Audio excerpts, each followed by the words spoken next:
প্ৰিয় দৰ্শক, কৰ্মৰ প্ৰাধান্যৰ মাজত ভাগ্যৰ এক বেলেগ মহিমা আছে। ভৱিষ্যত জানিবলৈ মানুহে জ্যোতিষ শাস্ত্ৰৰ সহায় লয়। ভাৰতীয় জ্যোতিষীসকলৰ মতে জীৱনৰ প্ৰতিটো ঘটনা ভাগ্য আৰু কৰ্মৰ দোলেৰে বান্ধ খাই থাকে। এনে অৱস্থাত কিছুমান জ্যোতিষীয়ে বিশ্বাস কৰে যে ভৱিষ্যতে আমাৰ জীৱনত ঘটিব লগা ঘটনাৰ সংকেত আমাৰ চৌপাশে থকা জীৱ-জন্তু, চৰাই-চিৰিকটি, পোক-পৰুৱা আদিবোৰে আগতীয়াকৈয়ে দিয়ে। এই সন্দৰ্ভত যদি আপোনাৰ ঘৰতো পিপৰ বগাইছে, তেন্তে সেয়া আপোনাৰ জীৱনত কিবা এটা ঘটনা ঘটাৰ শুভ বা অশুভ লক্ষণ। তেনেহ'লে আজি আমি এই ভিডিঅ'টোত জানো আহক, ঘৰত পিপৰ বগোৱাৰ কোনবোৰ লক্ষণ শুভ আৰু কোনবোৰ অশুভ। নমস্কাৰ, ভক্তি কথা আৰু জ্ঞানলৈ সকলোকে স্বাগতম। প্ৰিয় দৰ্শক, আমি আমাৰ ঘৰত প্ৰায় পিপৰ দেখিবলৈ পাওঁ। ক'লা আৰু ৰঙা ৰঙৰ দুবিধ পিপৰ সকলোৰে ঘৰতে পোৱা যায়। আমিও সিহঁতক দেখি প্ৰায়ে আওকাণ কৰোঁ। আনহাতে সিহঁতে যদি ঘৰত থকা কোনো বস্তু খাই থাকে, তেনেহ'লে আমি সিহঁতক বিভিন্ন প্ৰকাৰে খেদি পঠাবলৈ চেষ্টা কৰোঁ। কিন্তু জ্যোতিষ শাস্ত্ৰ অনুসৰি ঘৰত পিপৰৰ উপস্থিতিয়ে আমাক ভৱিষ্যতৰ বিষয়ে বিভিন্ন ধৰণৰ সংকেত দিয়ে।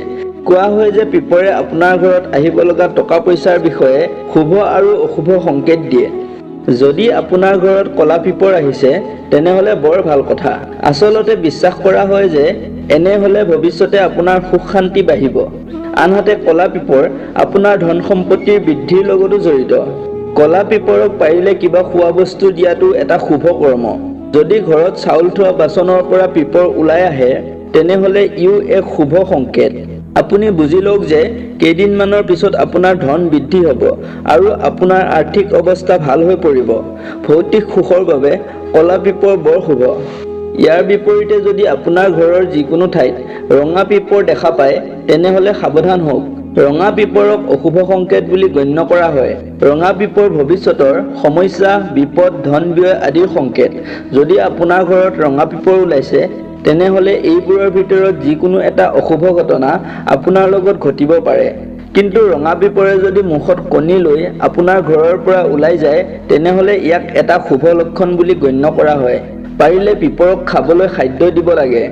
যদি আপোনাৰ ঘৰত পিপৰ ভোকাতুৰ হৈ থাকে, তেনেহ'লে ইয়াকো এক অশুভ লক্ষণ বুলি গণ্য কৰা হয়।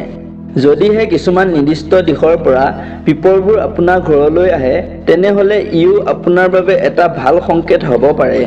যদি উত্তৰ দিশৰ পৰা আপোনাৰ ঘৰলৈ ক'লা পিপৰ আহে, তেনেহ'লে সেয়া আপোনাৰ বাবে এটা ভাল লক্ষণ। যদি দক্ষিণ দিশৰ পৰা আহে, তেনেহ'লে ই আপোনাৰ বাবে উপকাৰী হ'ব। যদি পূব দিশৰ পৰা আহে, তেনেহ'লে অতি সোনকালে আপোনাৰ ঘৰলৈ কিবা ভাল খবৰ আহিব পাৰে। আৰু যদি পশ্চিম দিশৰ পৰা পিপৰ আহে, তেনেহ'লে আপোনাৰ বিদেশ ভ্ৰমণৰ সুযোগ আহিব পাৰে। প্ৰিয় দৰ্শক, আজিৰ এই ভিডিঅ'টোৰ সকলো তথ্য ধাৰ্মিক আস্থা, লোকবিশ্বাস আৰু জ্যোতিষীয় আলোচনাৰ আধাৰত আগবঢ়োৱা হৈছে। ইয়াৰ কোনো বৈজ্ঞানিক প্ৰমাণ নাই।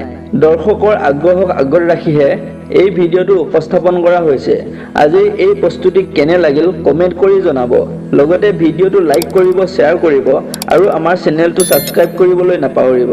ধন্যবাদ।